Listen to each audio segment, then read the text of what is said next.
नाज़रीन आदाब, अधूरे ख्वाब की इस खास पेशकश में आप सभी का खैर मकदम है। आज की कड़ी में हम बात करेंगे मुसलमानों के तालीमी हालात की, साथ ही इस बात को भी जानने की कोशिश करेंगे कि आखिर मुसलमान हायर एजुकेशन के मामले में कहां तक पहुंचा है। देखा जाए तो सचर कमेटी की रिपोर्ट के बाद पूरे हिंदुस्तान में बात साफ हो गई थी कि मुसलमानों के तालीमी हालात दलितों से भी बदतर हैं, लेकिन सरकारों ने इस तरफ कोई ध्यान नहीं दिया। इन सब दुख भरी खबरों के बीच में खबर यह भी है कि मुसलमान बच्चों और बच्चियों ने काफी बेहतर काम किया है। आज की कड़ी में इस बात को जानने की कोशिश करेंगे कि आखिर सरकारें मुस्लिम बच्चों और बच्चियों की कैसे मदद कर सकती है, साथ ही मुस्लिम एनजीओ इनकी मदद के लिए कैसे आगे हाथ बढ़ा सकते हैं। पेश हमारी खास रिपोर्ट।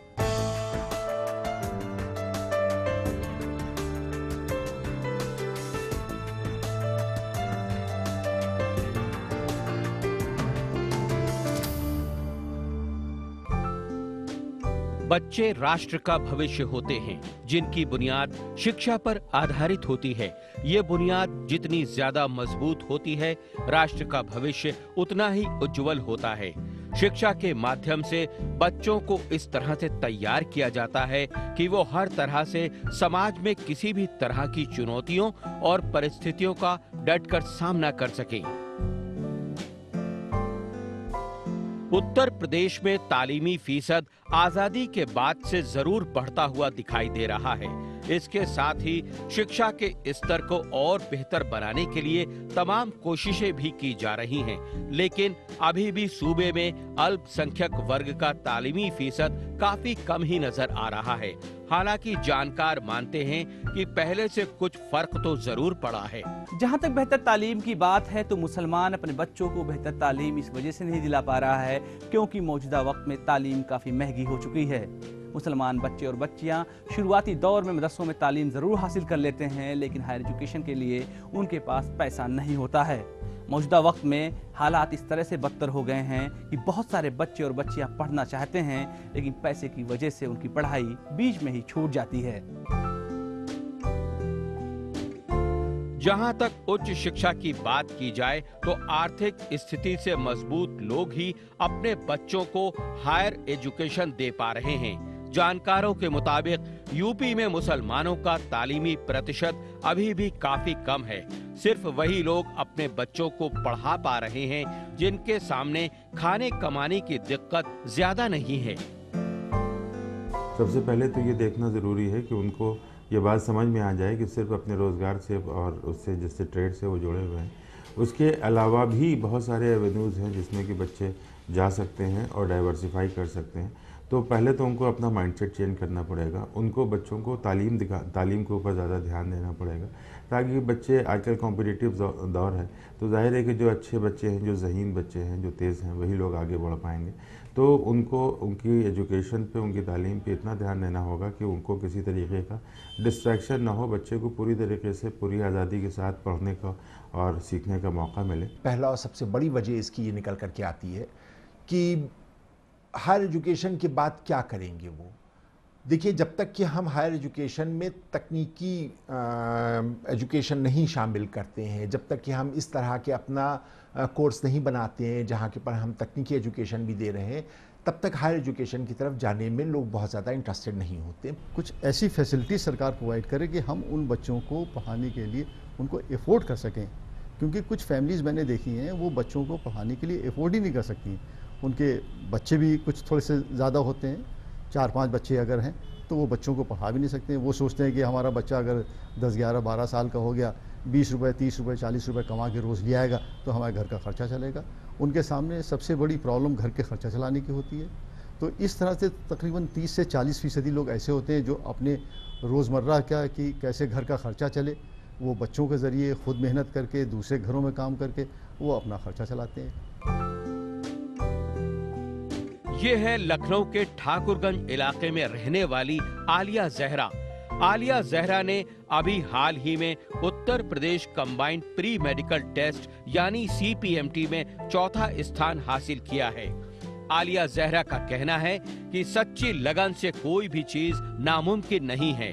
CPMT की तैयारी के लिए जहरा रेगुलर स्टडी के साथ साथ कोचिंग को भी जरूरी बताती हैं। मेडिकल की पढ़ाई थोड़ी डिफरेंट तरीके से होती है स्कूल की पढ़ाई से, और आपको अपने आप को कॉन्स्टेंटली असेस करना पड़ता है, जो आपको कोचिंग के टेस्ट और टीचर्स करते रहते हैं। और आपको उस अपने लेवल को बढ़ाने के लिए ज़रूरी है आपकी कोई कोचिंग ज्वाइन करें, अनलेस एंड अनटिल आप उतना ज़्यादा उस तरह का स्टडी मटेरियल कहीं से ले लेते हैं और आपके अंदर वो क्षमता है कि आप रेगुलरली अपने आप को मोटिवेट करते रहें। कोचिंग में ये होता है कि आपके लिए मोटिवेशन भी होता है। जब आप क्लास में आंसर देंगे तो टीचर्स आपके पोटेंशियल को पहचानेंगे, आपको कॉन्स्टेंटली मोटिवेट करते रहेंगे, तो आपको एक सेल्फ कॉन्फिडेंस फील होता है।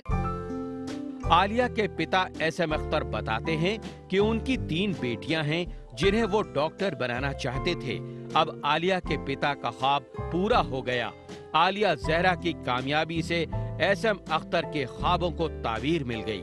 आलिया जहरा की कामयाबी से खुश उत्तर प्रदेश सरकार ने उन्हें सम्मानित करने के साथ साथ उनकी CPMT की पढ़ाई का पूरा खर्च वहन करने का वादा किया है।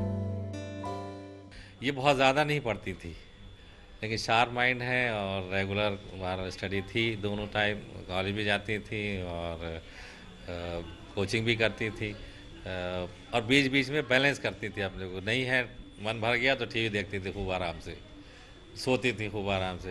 मतलब ये नहीं है कि बहुत ही मतलब परेशान होकर पढ़ना, बहुत रिलैक्स होकर उन्होंने पढ़ा है। मैं समझता हूँ कि वो जितना भी उनके ग्रेस्पिंग एबिलिटी थी उसने सब उसमें कवर हो गया, और इसलिए मैं समझता हूँ कि बहुत ही उनको फ़ायदा इस बात का हुआ। लोग अपने ऊपर रख डाल लेते हैं, बहुत ज़्यादा परेशान होते हैं किसी चीज़ के लिए, तो एक नई परेशानी आ जाती है कि अभी जो PMT के रिजल्ट डिक्लेयर हुए उसमें टॉप 5 में 3 मुस्लिम बच्चे आए, जो कि बहुत खुशाइन बात है और आने वाले बच्चों के लिए, दूसरे बच्चों के लिए भी एक बहुत बड़ी मिसाल है। और लोगों को भी ये सोचना चाहिए कि अगर लड़के मेहनती हों, बच्चे मेहनती हों और होशियार हों, ज़हीन हों, तो वो किसी भी कंपटीशन में कम्पीट कर सकते हैं। सिर्फ ये सोच के कि मुसलमानों के बच्चे हैं ये नहीं किसी कंपटीशन में सेलेक्ट होंगे, या इनके साथ कोई इम्तियाज़ किया जाता है या इनको नहीं लिया जाता है, ये सब गलत बातें हैं। अगर बच्चा ज़हीन है तो यकीनन वो किसी न किसी एग्ज़ाम में ज़रूर सेलेक्ट होगा। समाज के हर वर्ग की तरक्की से ही देश की उन्नति है।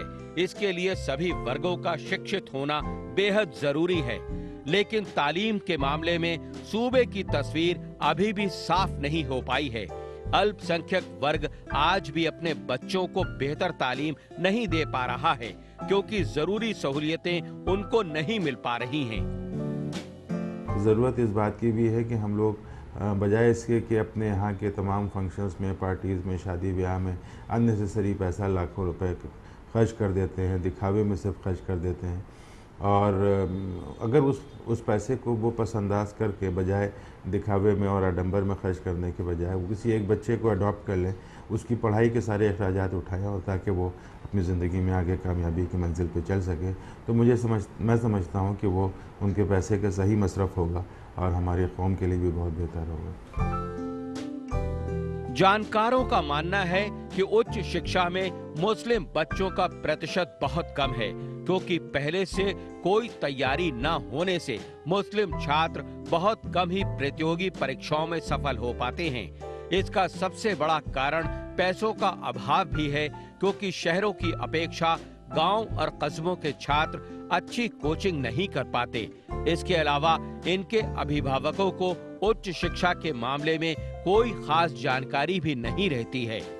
मॉडर्न एजुकेशन में मुस्लिम्स लोग कम आ पाते हैं, ये एक सबसे बड़ी प्रॉब्लम है।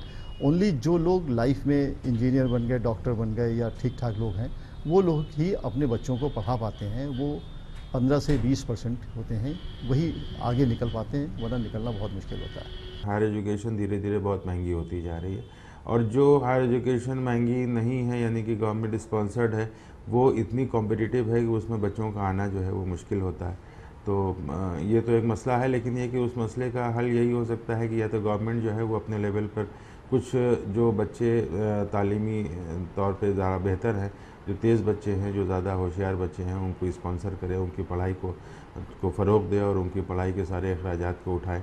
एक तो ये गवर्नमेंट के तौर पे हो सकता है। दूसरे ये कि NGOs हो सकते हैं। बहुत सारे NGOs जो हैं वो बच्चों की तालीम के सिलसिले में उनके अखराजात को उठाएं, ताकि वो लोग जो है वो बच्चे ज़्यादा बेहतर तरक्की कर सकें। मुसलमानों का एक बड़ा तबका अभी भी अपनी ज़िंदगी गरीबी में बिता रहा है, और शायद यही वजह है कि बेहतर तालीम लेने के लिए उसके पास मौके बेहद कम हैं। हालांकि कुछ मुसलमान ऐसे भी हैं जो हायर एजुकेशन ले रहे हैं, लेकिन उनकी तादाद ना के बराबर है। इस पूरे मामले में अगर सरकार इन लोगों की मदद करे तो हालात ज़्यादा बेहतर हो सकते हैं।